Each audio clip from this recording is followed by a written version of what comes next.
muy buenas tardes, amigas, amigos. Lamento que tuvimos algunos problemas de conexión, pero igual vamos a hablar sobre el financiamiento de la salud. Este es un tema que interesa y que importa a todos y todas. Esto no es solo de los técnicos, este es un tema relevante desde el punto de vista político, político-social. Y vamos a hablar de, primero que nada, financiamiento para quién. ¿Para quién necesitamos tener recursos? En segundo lugar, ¿cuáles son los modelos de financiamiento en el mundo? Luego, ¿cuánta plata se requiere? ¿Y de dónde sale este dinero? Y finalmente, ¿cómo se distribuyen estos recursos? Esto es lo que vamos más o menos a conversar. En primer lugar, ¿para qué necesitamos recursos? Y fíjense que este es un tema muy importante, porque no es solamente para curar las enfermedades, sino que necesitamos para vivir mejor, para estar en una sociedad más sana. Eso depende del concepto de salud, y este es un tema político y es un tema ideológico. No es lo mismo la salud que la enfermedad. La salud es mucho más, es la posibilidad de que todos expresemos nuestra potencialidad y por lo tanto depende de la calidad de vida que tengamos si podemos expresar esa posibilidad. Entonces salud es una construcción social, no es una cosa genética como yo les voy a mostrar aquí. Y esto en salud uno habla de que existen los determinantes sociales de la salud. Esta es una cosa que se ha estudiado bien, que vamos a analizar. Y finalmente el sistema de salud. Entonces, cuando hablamos de financiamiento, ¿para qué estamos hablando? No solamente del financiamiento para los sistemas de salud, sino también financiamiento para políticas sociales globales que van a hacer que seamos más sanos o seamos más enfermos. Fíjense, por ejemplo, este cuadrito muestra la cantidad de gente con presión alta, de hipertensos, pero de acuerdo a la educación que tienen. Mientras menos educación tienen, mientras más vulnerable es desde el punto de vista socioeconómico, tiene hasta 3 veces más hipertensión que la gente que tiene más educación. Entonces aquí no se trata solo de curar a los hipertensos, se trata de buscar qué es lo que hace que haya más hipertensos entre el grupo más vulnerable y trabajar con aquello. Esto es lo mismo pero en diabetes, 3-4 veces más diabetes en la gente que tiene menos educación. Por eso que no es una contradicción que en salud queramos que la gente esté educada, y hemos estado de acuerdo con el movimiento, ¿no es cierto?, de la educación gratuita y de calidad. Incluso la obesidad, fíjense que es mucho mayor la obesidad en las personas que tienen menor educación.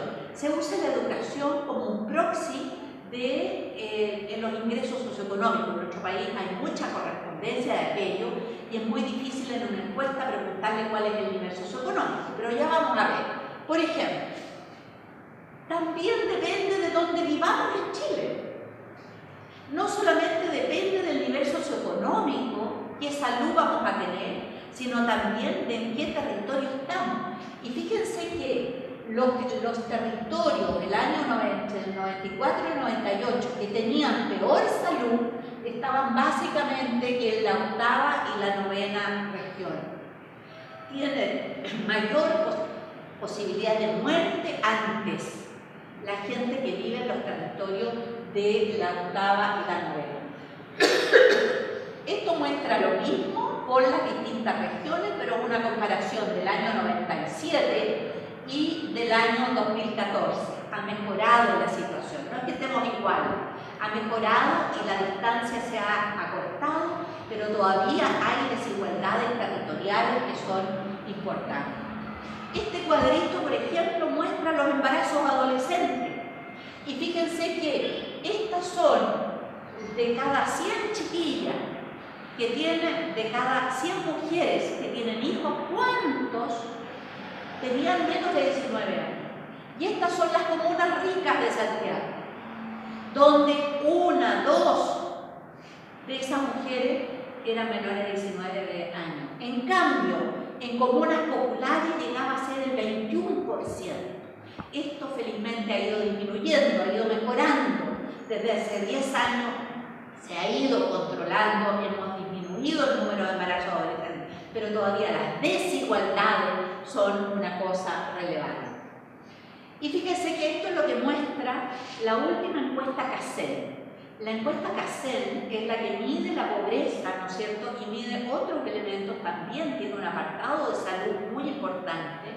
Y nosotros vemos que desde el año, fíjense que este es el 2006, teníamos casi un 30% de nuestra población que todavía estaba bajo la línea de la pobreza. Hoy día tenemos 8,6, pero igual eso representa más de 1 millón de personas que todavía en nuestro país están bajo la línea de pobreza. ¿Y qué pasa con la salud de esas personas? Va a ser peor. Tienen más riesgo de salud, de distintas enfermedades. Como veíamos, incluso de enfermedades que uno piensa que son genéticas, como la diabetes, no, son sobre todo sociales. Tenemos enfermedades de transmisión social. Y esto es un cuadrito que ya una de las sesiones de la escuela hablamos de los determinantes sociales y justamente nosotros siempre le damos importancia a cuánto gana la gente, pero eso está determinado por las políticas globales del país, por la política, por ejemplo, salarial. No es menor para salud si sube o no sube el ingreso mínimo. Eso va a determinar determinadas condiciones de salud. Por eso todo esto se va ligando uno con otro. Entonces, cuando hablamos de salud, cuando hablamos de buscar solucionar los problemas de salud, no estamos hablando de que haya que comprar necesariamente más tecnología médica. Siempre la gente piensa que lo mejor es la última chupada del mate del aparato. Error. No es eso lo que condiciona la salud. Lo que condiciona la salud son otros temas más sociales que muchas veces no tomamos en cuenta.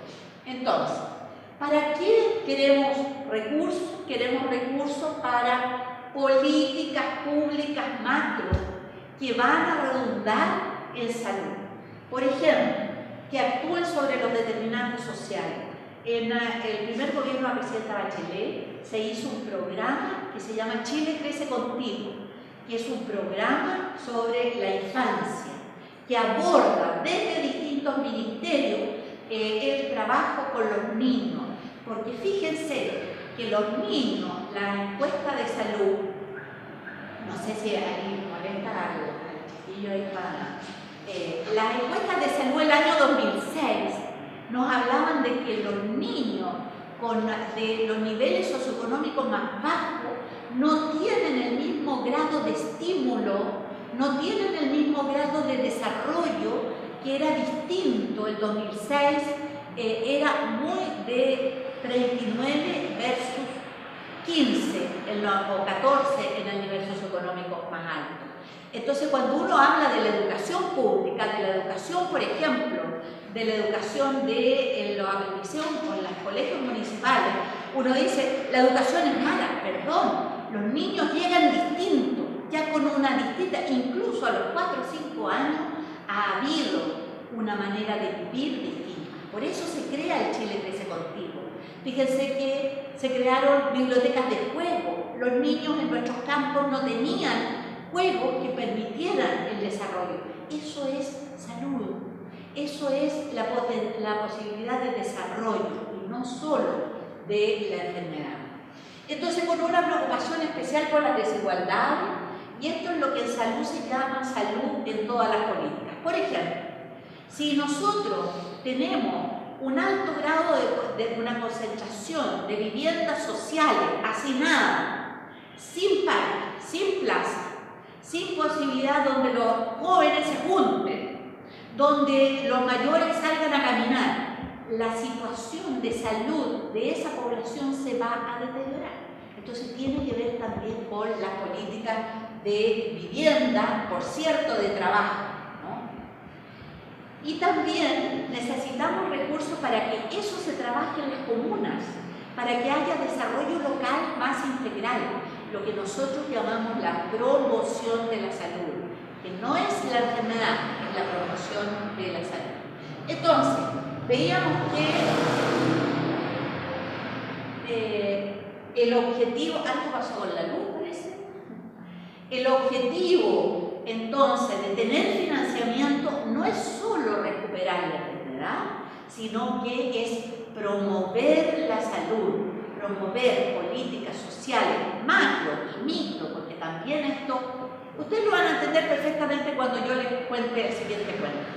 En una comuna X, en que atropellan frecuentemente a un niño frente al consultorio, hay dos posibilidades. O usted esa placa la pone en un semáforo o en más equipamiento para recuperar niños atropellados. ¿Me entienden? Entonces, en un caso del semáforo es una inversión que no necesariamente es de salud, pero que va a promover la salud de los niños. Y no vamos a tener que andar recuperando niños atropellados.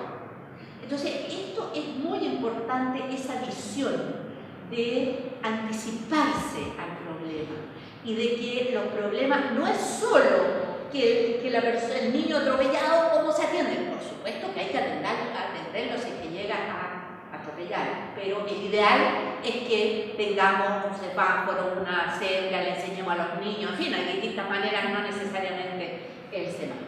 Entonces, hemos visto entonces que el objetivo es una cosa, los objetivos del financiamiento. ¿Para qué queremos financiamiento?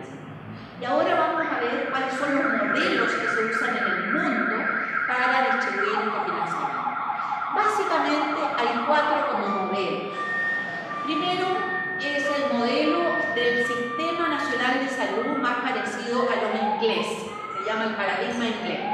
Es que hay un financiamiento con impuestos generales, en que no se le pide nada a nadie y es el Estado el que provee los recursos para un sistema de salud organizado en un sistema nacional de salud. Eso es lo que funciona en Inglaterra, en Suecia, en todos los países nórdicos, en España, Italia, etc. Entonces, financiado por impuestos generales, se financia un sistema organizado. Un segundo modelo es lo que se llama un modelo de seguridad social, en que cada uno de nosotros, generalmente ligado al trabajo, se le descuenta una parte de seguridad social. Eso es tipo Bismarck, paradigma alemán, y así funcionan los sistemas en Alemania, Holanda, Bélgica, Suiza, en fin. Y hay modelos mixtos que en casi todos los países latinoamericanos son más o menos de los dos.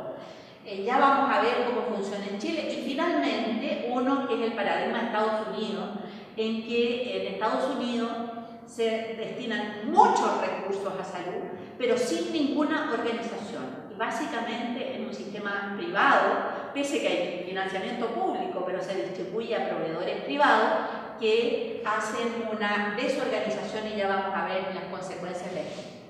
En Chile tuvimos un sistema tripartito de seguridad social hasta el 81, en que ponía el empleador, ponía el trabajador y ponía el Estado. Eso se llama tripartito.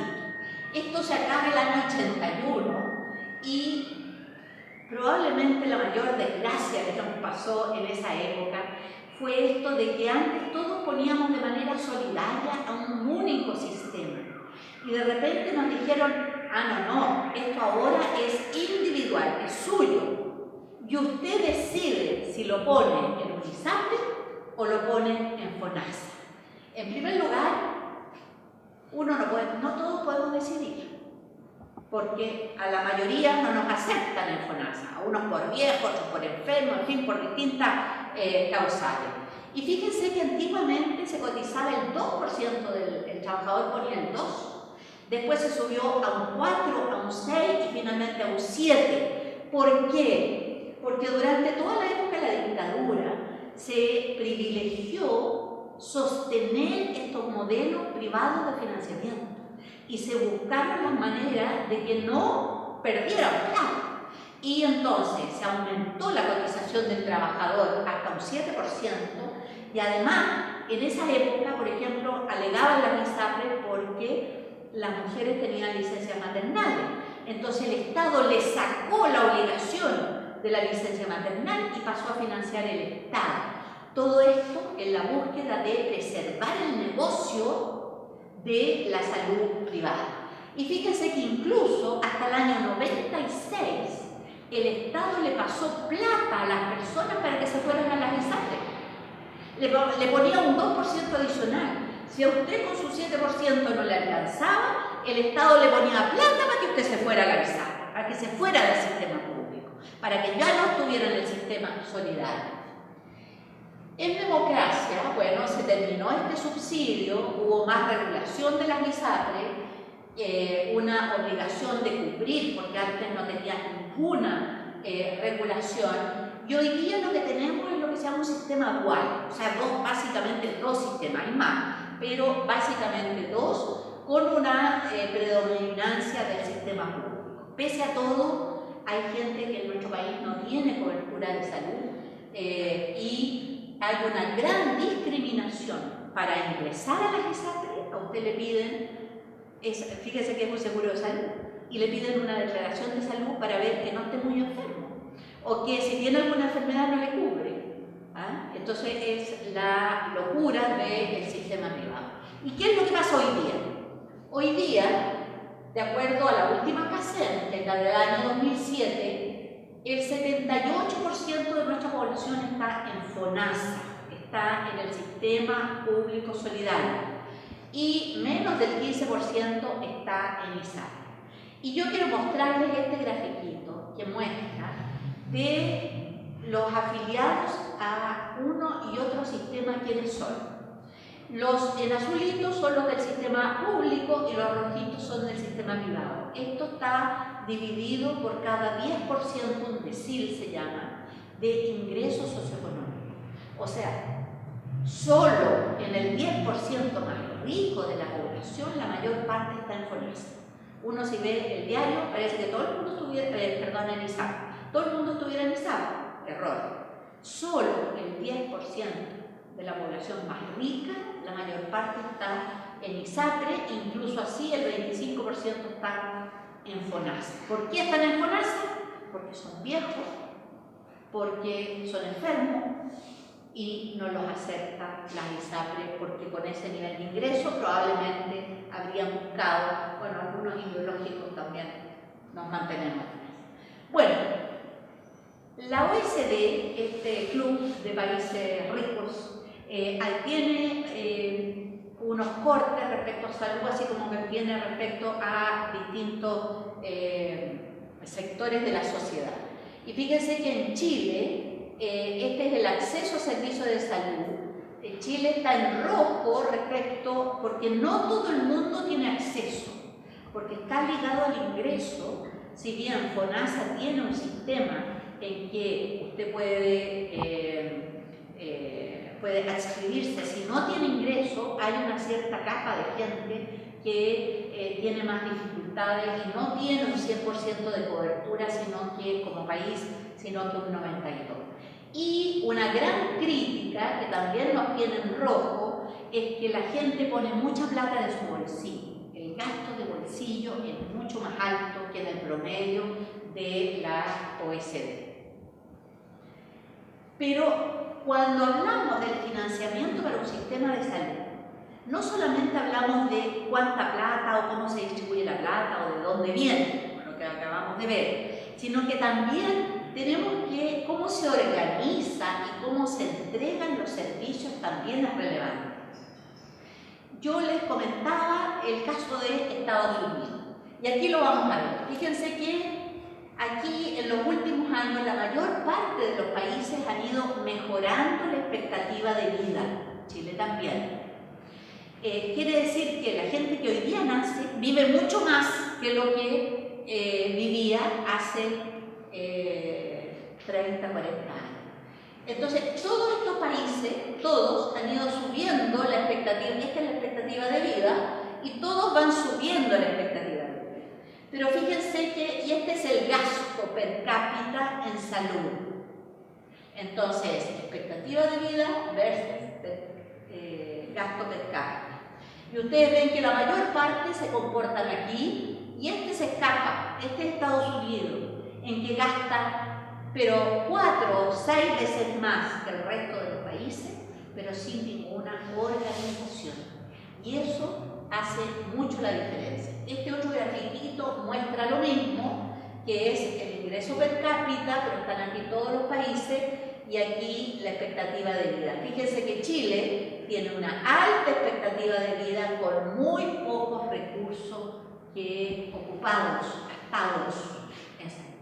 Porque el sistema público, que es básicamente el que atiende a la gran mayoría de la población, ocupa pocos recursos. En ese sentido es eficiente desde el punto de vista global. Entonces, hoy día Chile gasta en lo público el 4% de su Producto Geográfico Bruto. En salud se gasta más del 8%. Pero el público que atiende a la gente que más lo necesita, al 80% de la población y que cubre enfermedades, hace promoción de la salud, solo gasta menos, solo tiene menos del 50% de todo lo que gasta el país. Entonces, el 4% del PGB. Entonces, aquí no da lo mismo tener plata y gastarla de cualquier manera. Hay que tener los recursos y además gastarlo de una manera inteligente, de una manera que efectivamente le llegue a las personas. Y ahí hay una definición política de cuánto va a ser el aporte público y también del modelo de organizar los servicios. Si no hay una organización de servicios, nos puede pasar lo que...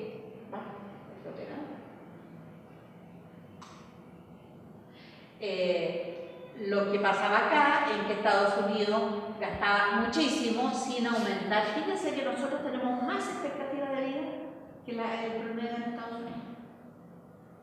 Más, gastando 5 veces menos.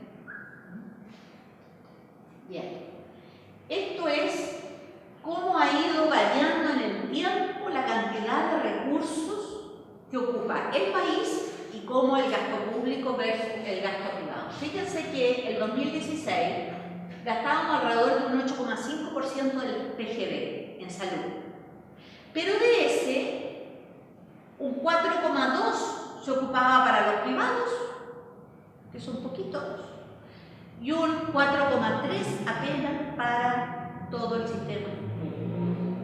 Esto ha ido mejorando, porque fíjense que aquí estábamos en 2,5, 2,6 y ha ido subiendo por decisión política de los distintos gobiernos, ha ido subiendo.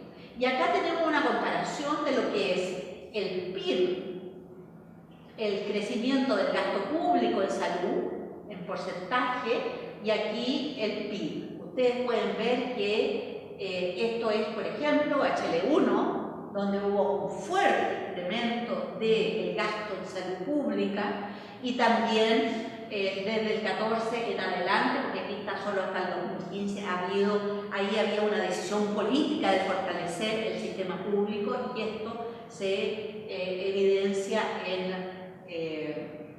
en cambio aquí, fíjense lo que pasó del 2010 al 2014, hubo una baja importante. Este es el porcentaje en relación a los presupuestos públicos globales. Bien, esto viene de la OECD, esto es lo mismo, la OECD en promedio gasta $4.000 per cápita en promedio de gasto en salud. Y nosotros tenemos la mitad, menos de 2.000. Pero de esos 2.000, además, en lo público, que atiende el 80%, tenemos la mitad de esos 2.000. ¿Se entiende? En cambio, en el promedio de la OECD, lo público ocupa 2/3 y no menos de la mitad, como es en el caso de Chile. Entonces tenemos ahí un déficit real. Acá también está el número de camas de hospital, lo veníamos conversando. Tenemos la mitad de camas disponibles respecto a lo que tiene el promedio de la OECD. Y fíjense que esto es bien interesante.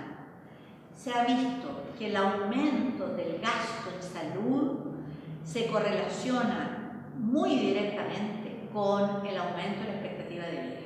Incluso en meses, este es un cálculo de la OECD, donde dice que un aumento de un 10% del gasto en salud, 10%, produce una mejora de 3,5 meses de expectativa de vida del conjunto de la población. O sea, no es que cada uno de nosotros vaya a vivir, pero en el promedio.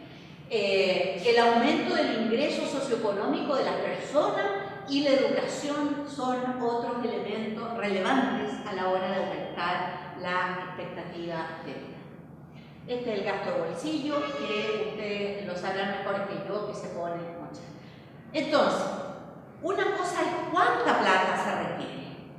La Organización Mundial de la Salud dice que al menos se requiere el 6% del PIB en lo público para asegurar acceso universal a la salud.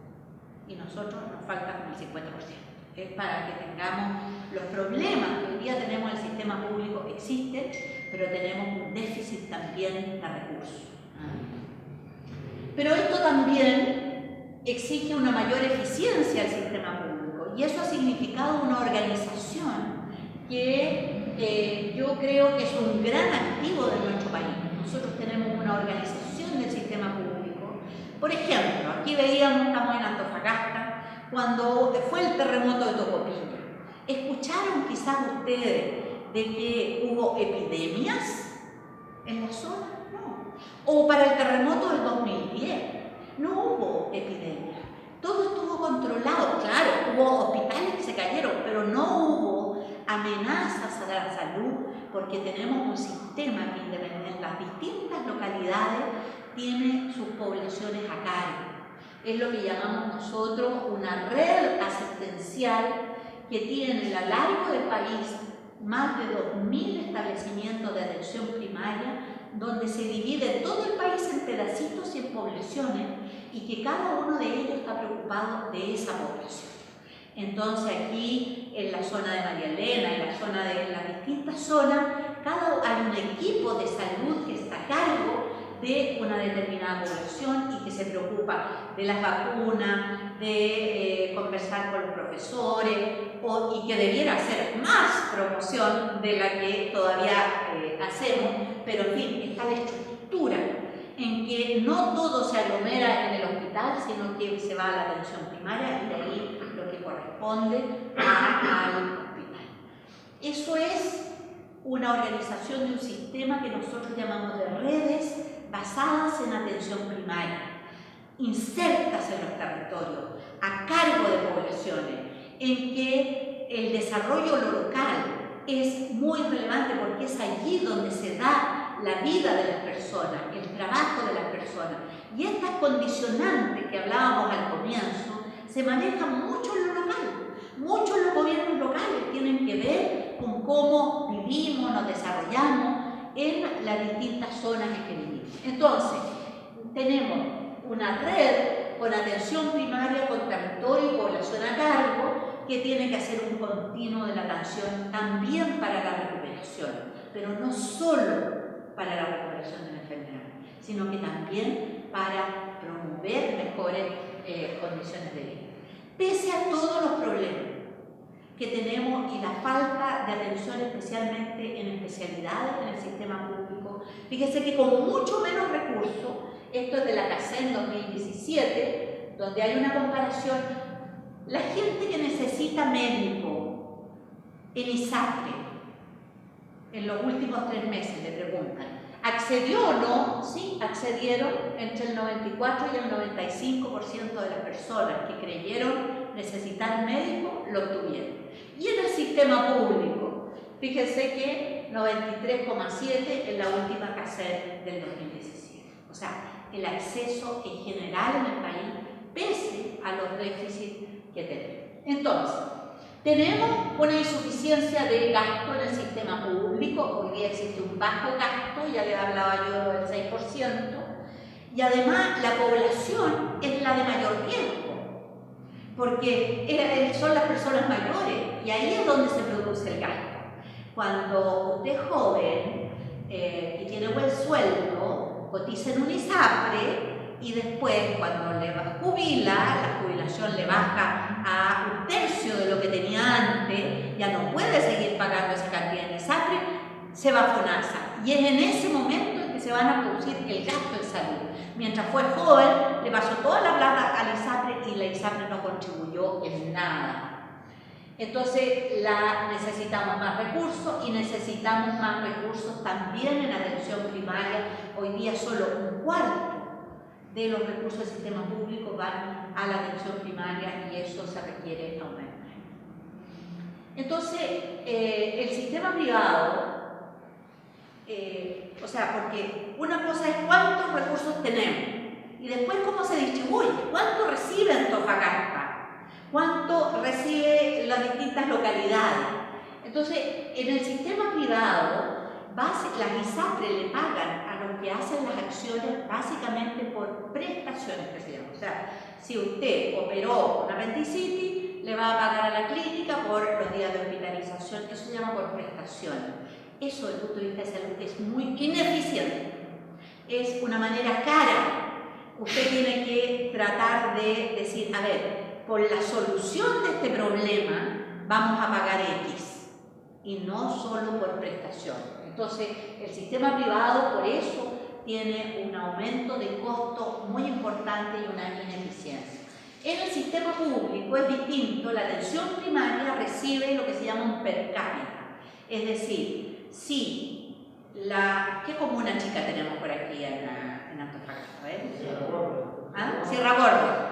Si en Sierra Gorda están inscritos en el consultorio, ¿qué población tiene Sierra Gorda? 600, no, bueno, esa va a recibir una cantidad fija porque son demasiados poquititos, pero pongámosle que haya otra comuna que tiene 10.000 o 15.000 habitantes, va a recibir por cada persona que está inscrita, eso es lo que se llama un per cápita, no porque vaya la persona a atenderse, sino porque está adscrita a ese centro, ¿se entiende? Entonces recibe una cantidad que se corrige con pobreza de la comuna, por ruralidad que produce mayores costos. O sea, pero desgraciadamente, y en los servicios y hospitales hay una mezcla histórica de pago entre prestaciones, por meta y por el personal. Pero no hay una justa regional y hay diferencias, como veíamos en el mapa, hay territorios que tienen peor salud y que debieran recibir mayores recursos. ¿Cuál es el promedio per cápita de ahí? ¿Cómo? ¿Cuál es el promedio per cápita de Chile? En este momento, como 25.000 o más dólares. Bien alto. Ya lo vamos a ver ahí el índice de desarrollo humano. Pero,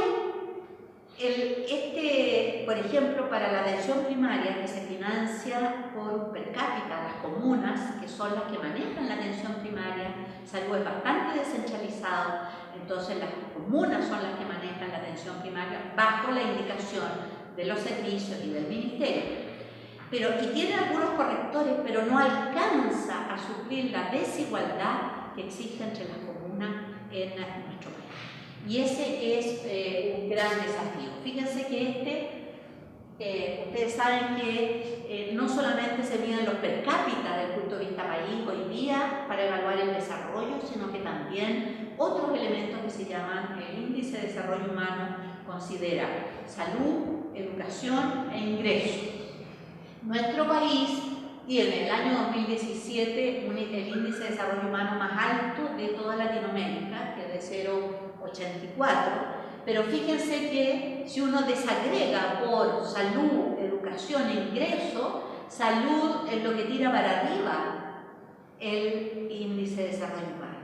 Mucho más atrás están los ingresos y la educación. Pero existe, del año 2007 hizo el PNUD un corrector por desigualdad que a nosotros tiene que interesarnos mucho. Y que fíjense que cuando se corrige este buen indicador chileno por desigualdad, se cae a 0,71, de 0,84 cae a 0,70, cae casi un 16%. ¿Y qué es lo que cae?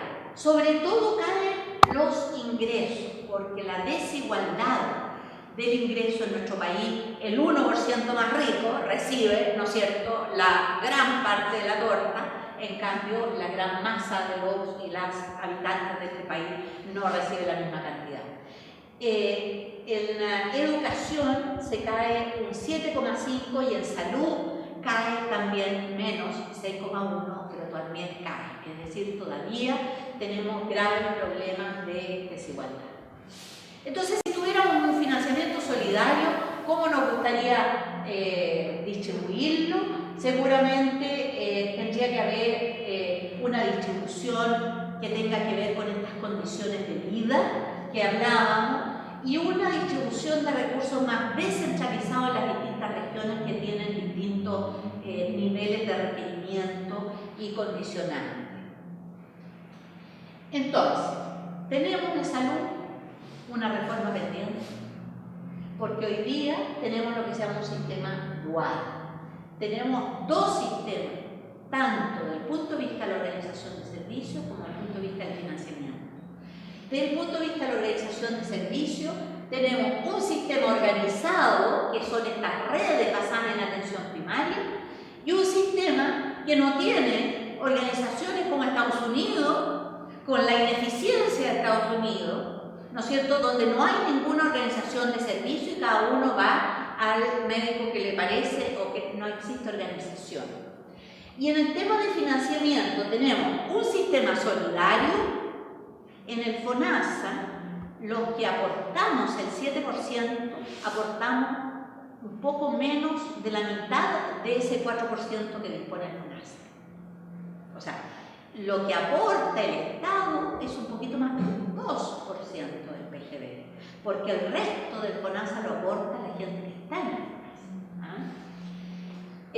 Y un sistema basado en seguros privados, en cotizaciones individuales, en contratos privados, que hacen uso de una parte de la seguridad social para estos contratos privados, porque el 7% obligatorio debería ser parte de la seguridad social. Entonces, necesitamos un financiamiento que sea compartido como seguridad social, un financiamiento que sea solidario, donde las ISAPRES, estos seguros privados, sean seguros complementarios, pero no la gran base que nos merecemos todos. Y aquí hay que tener cuidado, porque uno habla de que es mejor que haya un sistema de seguro para todos, pero el sistema de seguro tiene una trampita, que se piensa en lo individual inmediatamente. El seguro de la casa, el seguro de la persona, el seguro del auto, son todos seguros individuales. Hoy día el concepto de la seguridad social aquí se nos ha perdido. Entonces, ojo, porque muchas veces estos seguros individuales ponen el énfasis en lo biológico, en los sistemas de recuperación de la enfermedad y no en la promoción de la salud, y hay una visión individualista. En cambio, la idea es cómo aseguramos la salud de la población, que es una cosa distinta a cómo voy yo en lo individual con un seguro individual, y eso es por políticas públicas, entonces, que aseguren un financiamiento solidario y que además haya una organización de servicios con un financiamiento. Entonces, salud es mucho más que la pura enfermedad, es una construcción social que requiere de trabajo en los territorios donde sucede la vida, donde se da, donde van a la escuela nuestros niños y donde se da el gran desafío de que esos niños puedan desarrollar al máximo su potencialidad, desde el punto de vista de la alimentación, pero del juego, en fin, de las distintas necesidades de desarrollo. Entonces, también se requiere una vigilancia para superar los promedios. En Chile, por ejemplo, tenemos una mortalidad infantil de 7, pero si usted es hijo de una mujer que tiene menos de 8 años de educación, se va a morir 3 veces más que si su madre tiene educación superior. Entonces, la vigilancia de la desigualdad, esto que hablamos que todavía en salud, pese a los esfuerzos en que se busca corregir, todavía se nos caen los indicadores desde el punto de vista de la desigualdad. Pero el aseguramiento individual tipo ISAPRE hace imposible un enfoque integral de esto de que sucede en los territorios. Como si tenemos distintas, ¿a qué territorio nos adscribimos? No sé si, no tiene sustento, porque es una cosa individual. Y resulta que en la salud pública, lo que hace importante la salud pública es que si yo tengo un caso de tuberculosis, eso tiene una causa, que es un bichito. Pero ¿qué es lo que hace que este grupo humano, en este barrio, haya un caso al año y en este grupo humano de acá haya 20 casos al año? Esas son las condiciones en que la gente vive, se alimenta, está hacinada o no está hacinada, son las condiciones sociales en las cuales vive. Y lo que necesitamos no son más médicos o solo personal preocupado de tratar la tuberculosis, necesitamos un sistema que busque las causas de por qué en este barrio hay mucha más tuberculosis y que busque y haga abogacía para tener menos hacinamiento. Y hoy día lo que pasa con nuestros migrantes y por qué aquí están en los campamentos, en qué condiciones están, todo eso es relevante desde la perspectiva, y eso no tiene una salida individual, eso solo es colectivo. Entonces necesitamos poner los recursos en un fondo universal. Ese 7% tiene que ir de todos, tanto de la gente que está en ISAPRE como la que está en FONASA, a un solo fondo que vaya a lo público, a un sistema organizado que nos dé a todos la misma base y que se preocupe mucho más que lo que hacemos hoy día con más recursos de esta promoción de la salud, de este trabajo en los territorios. Un sistema donde lo importante es la colaboración y no la competencia porque lo individual lleva a una competencia que en salud es insana y que pasa por arriba de la ética y que pasa por arriba de lo que son las verdaderas necesidades de la población. Entonces, y aquí estamos terminando, ¿cómo vamos a avanzar a un sistema solidario, integral y universal? Eso es lo que quisiéramos, ¿no es cierto? Eso es lo que en los sucesivos encuentros, por lo menos entre socialistas, hemos soñado, hemos buscado, pero tenemos que ser capaces de seguir buscando un mayor financiamiento de lo público y no que le suban la cotización a los de FONASA, porque Piñera había hablado de FONASA Plus, es decir, de hacer una verdadera ISAPRización, de poner categorías dentro del FONASA, que es lo peor que puede suceder. FONASA es un sistema solidario y esa es la gracia que tiene. Meterle la competencia de que a estos que ganan más, si aportan más, le vamos a dar cosas distintas, es meter la perversión de lo individual al interior de un sistema público, solidario, como es el de FONASA. Entonces, claramente, eso es un tema que hay que resguardar y hay que oponerse a modificaciones del FONASA. Felizmente hubo una reacción importante, hay una mesa social que está funcionando con distintas organizaciones y finalmente, aparentemente, eso se retrotrae. Necesitamos seguir fortaleciendo el sistema público que tiene problemas y el sistema privado tiene que transformarse pero un sistema complementario. No solamente terminar las preexistencias, sino que no puede ser que un sistema de salud te pida una garantía de que tu salud está buena.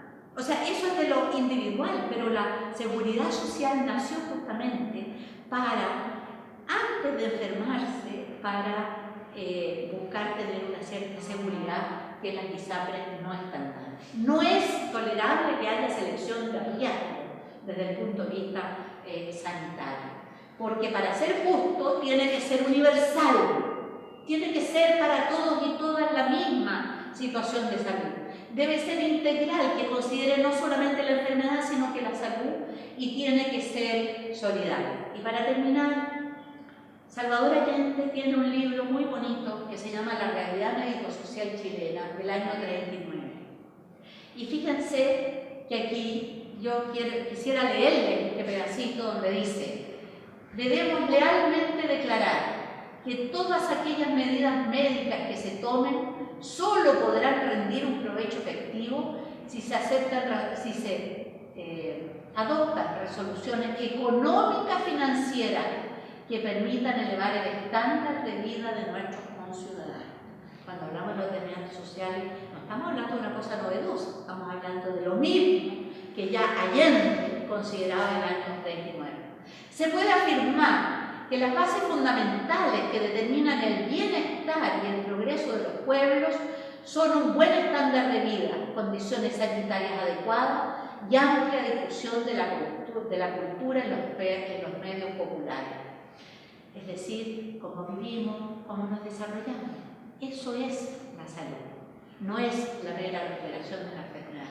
Cabe afirmar también que el volumen y la consistencia de estos últimos factores dependen del auge económico, sin el cual no es posible edificar nada serio desde el punto de vista de lo higiénico y lo médico, como tampoco en lo que respecta a la cultura.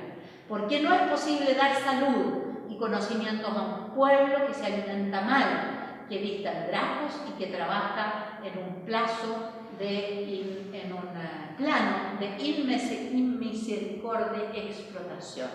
Es decir, aquí tenemos que tener en cuenta que la salud también depende del sistema político en el cual estamos inmersos y que un verdadero cambio en la salud lo vamos a tener luchando contra un sistema neoliberal que nos agobia, que nos hace pensar que lo de la apropiación individual de las ISAPRES y el negocio es lo adecuado, cuando tenemos la posibilidad, a través de un fortalecimiento del sistema público y que todos tengamos un mismo sistema, seguir luchando por cambiar este sistema que nos agobia. Muchas gracias.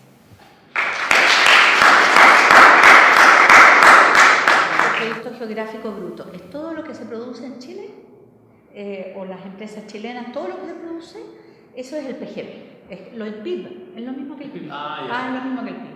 Lo que pasa es que antes se llamaba Producto Interno, pero en realidad puede no ser interno, puede haber una sociedad que produce afuera y que eso se considera parte de lo que produce, entonces se llama Producto Geográfico Bruto hoy día, pero es lo mismo, es el mismo concepto, Dentro de esta presentación, quisiera saber cuáles son los costos sociales que puede tener dentro de esta implementación de la política pública. ¿Puede tener qué? Los costos sociales que puede tener la implementación de la política pública que usted propuso en la exposición. Porque entendiendo de que nuestra Constitución insiste en la individualización de los derechos propiamente del ser humano. ¿Ya? Entendiendo que también dentro de la contingencia también implica ciertas negociaciones con respecto al empresariado también para poder realizarlo. Entonces, por lo tanto, a eso... Bueno, de hecho ha habido que negociar mucho porque durante todos estos años, ¿no?, de la democracia lo que se hizo ha sido ir fortaleciendo el sistema público. Yo no lo mostré, pero por ejemplo las ISAPRES llegaron a ser más del 25%, llegaron a tener más del 25% de la población y hoy día tienen el 14%. Pero, ¿me entiendes? O sea, ha habido una evolución, ha habido un fortalecimiento del sector público y ha habido decisión política de fortalecer el sector público.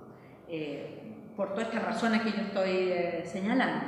Pero tú, cuando dices el costo de la política, ¿en qué sentido? Por ejemplo, entendemos que el año pasado también se propuso una política pública con respecto al... Si no me equivoco, ¿se propuso una política pública con respecto a materia de salud? ¿A qué? Se propuso una política pública con respecto a materias de salud para fortalecer el sistema público.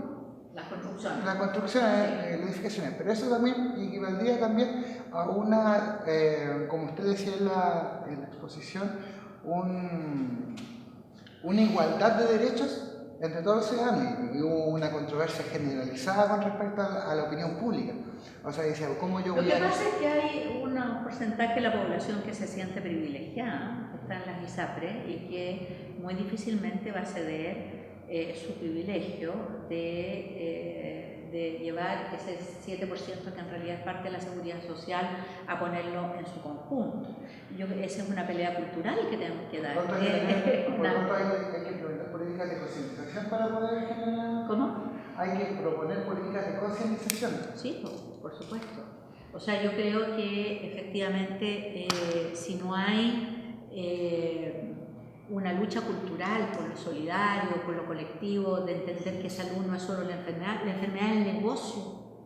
¿Me entiendes? Y eso dentro de la etapa de planificación de la propuesta de la política pública, se propuso una etapa de concientización, entendiendo que cuando se empezaron a construir, no sé, como un ejemplo, se empezaron a construir los hospitales dentro de un sector geográfico determinado, empezaron a concientizar a la población que estaba a los alrededores, pero entendiendo que la política pública es macro y que tiene que durar por lo menos una etapa de 8 a 10 años, que es la etapa de implementación. Pero no suficiente, porque fíjate que parte del problema es quiénes son los dueños de los medios de comunicación, qué es lo que pasa en la televisión, todo lo que te pasan son los problemas del sistema público, porque claro, cuando tú haces millones de prestaciones como hace el sistema público, siempre hay problemas en varias. Y eso es lo que se exacerba. Entonces aparece como que siempre es puro problema, y la verdad es que no es así. Los resultados globales de salud muestran que no es así. Claro, lo que pasa es que sí, efectivamente se tiene toda la razón respecto al tema del manejo comunicacional que pudo haber tenido el empresariado, para no decir la derecha en este caso, pero aún así también hay un tema de concientización cultural a través de la educación. Como usted lo decía también, y eso merece directamente en la población. Como yo digo, el ejemplo que se puso dentro de la construcción de los hospitales, que empezaron así casa por casa a concientizar a las personas que cómo se utilizaba el sistema de salud pública y dieron grandes resultados. Por ejemplo, nosotros ponemos el CAN, ahora es el oncológico acá de Antofagasta, cuando en su etapa de implementación y construcción del CAN, se hizo toda una etapa previa de concientización de la población. Pero hubo una campaña ahí porque no tenía cama, que fue horrible, que me tocó a mí, porque yo era ministra cuando se hizo justamente el cama ahí, que era la cosa como de especialidades, pero y se hizo un trabajo efectivamente participativo, estaban puestos en un lugar que no tenía acceso, mucha gente, pero la campaña que hizo la derecha por ridiculizarlo fue tremendo. Bueno, así es, tenemos una batalla ruda, porque además va de lo más ideológico en el sentido del concepto de salud, ¿me entiendes? Que es como parecido a la cosa de educación, que no solamente es la cosa formal de tener 6 años, 8 años, sino cómo uno se va desarrollando. Muy integral. No, quería una pregunta. En las mallas curriculares de los doctores, ¿tienen el ramo de salud pública, la salud primaria? Bueno, se ha ido cambiando. Nosotros en la Chile, yo estoy metida en la Chile, hago clases en la Chile en medicina, hemos ido incorporando, pero es nuevo, hace 3, 5 años, un ramo que se llama Medicina General Familiar, donde van a consultorios, donde tienen que trabajar con organizaciones sociales, por ejemplo, que le tienen susto. La gente de salud no sabe trabajar con organizaciones sociales. Lo que yo sé que el Centro de Antofagasta, por lo menos acá en el regional, todas sus etapas académicas, tanto el área de la salud, ellos trabajan solamente con el sistema de salud pública, a excepción, por ejemplo, de un Sí, pero es que puede ser solo hospital, ojo, siempre se ha trabajado con lo público, pero la idea es que no sea solo hospital, porque se distorsiona la visión muy hacia la enfermedad cuando se trabaja en los hospitales, ¿me entiendes? Y no en los consultorios, en que tú tienes una población a cargo, tienes que hacerte responsable de esa población, de lo que pasa, y trabajar entonces con la escuela, y qué pasa con la embarazada adolescente, ¿me entiendes? Donde es distinto, la visión es distinta. Eso es atención primaria, esa es la gran base del sistema. El hospital es una partecita chiquitita. Bueno, muchas gracias por la audición.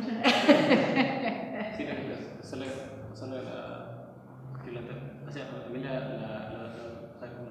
la duda que genera es como plantea el tema de la concientización, como cómo se lo van a plantear, porque esto sea de manera general, seamos un esquema transversal, o sea, por un lado, de que, claro, cuando uno habla de salud, uno entiende que se limita a como básicamente tienes que tener un delantal blanco, claro, claro, hacer un delantal blanco, una ropa de colores, y no claro, tú relacionas a la salud, carrera de la salud, y ahí te limitado. Pero finalmente, ¿cómo se le da el enfoque más amplio? O sea, claro, que somos militantes, nosotros creemos la verdad, o sea, si creemos que está ahí, creemos lo público. Pero no solamente, yo te digo en Chile, por ejemplo, yo trabajo con un antropólogo. O sea que trabajamos estos temas y le enseñamos a los cabros cómo hacer, y con asistentes sociales, y con psicólogos, entonces es mucho más multidisciplinario y es súper enriquecedor, además es entretenido, o sea que y efectivamente el desarrollo social que a uno lo une con la cosa política, ¿me entiendes? Que le da sentido. Que le da sentido a lo que hacemos. Si no es público, lo que yo siempre digo, si esto no es público porque sea propiedad del Estado, es porque el tipo de acción es distinta, de buscar las causas, lo que yo les decía de la tuberculosis. No es porque si a mí me da lo mismo, o sea, a lo mejor el remedio me va a dar el mismo remedio el médico particular, pero el médico particular no va a ir a ese barrio a buscar las causas de por qué diablo en esa zona hay tanta tuberculosis, ¿me entiendes? Entonces eso es lo que tenemos que trabajar y buscar con este sentido más